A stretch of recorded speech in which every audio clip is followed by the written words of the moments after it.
hapon. So ang ato ang itapik karon regarding sa mga account nga na demonetize.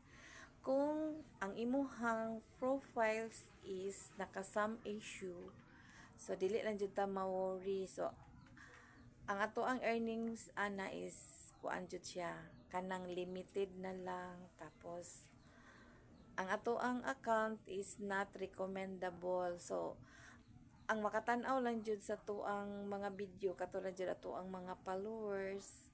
So naapoy time nga naapoy non-followers nga mutan-aw sa ato ang video. So padayon lang jud maghimo tag content, original nga content.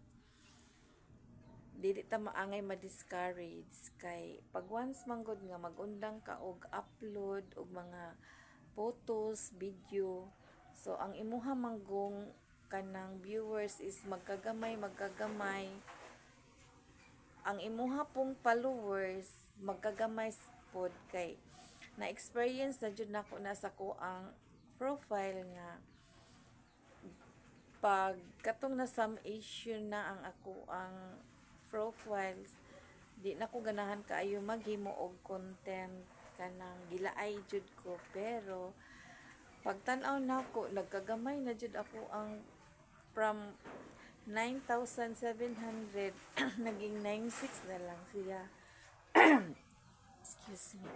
So mao to nga nagpadayon lang jud ko, wala na nako gimain nga kanang kung maka-earn okay lang, kung dili okay lang sad, wala man tay mahimo kay basig nagtipid si Lolo Meds karon mao nang gipang suspended sa ang ato ang mga kuan mga earnings. So padayon lang jud ta kay kanang isalig lang jud nato sa Ginoo kay maabot lang gyapon ang time nga maging okay lang jud siya.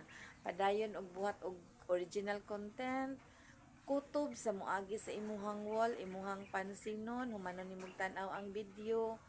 So mag-iwan ka ng bakas, so inana lang jud siya.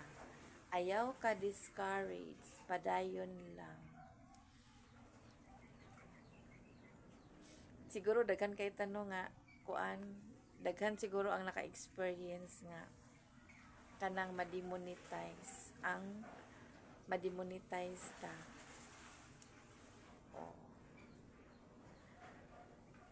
So, kato lang, kung nagustuhan mo ang ako ang video, magbilin ka og like and comment. So, kay ako jud kutob sa nipansin sa ko ang profile, mag-respect jud ko ana siya. Kung baga ba nagtanaw kog utang kabubuton, so replyan jud nako na mo support jud ko sa iyahang mga content nga moagi sa ako ang wall. So kato lang, salamat sa inyong pagtan-aw.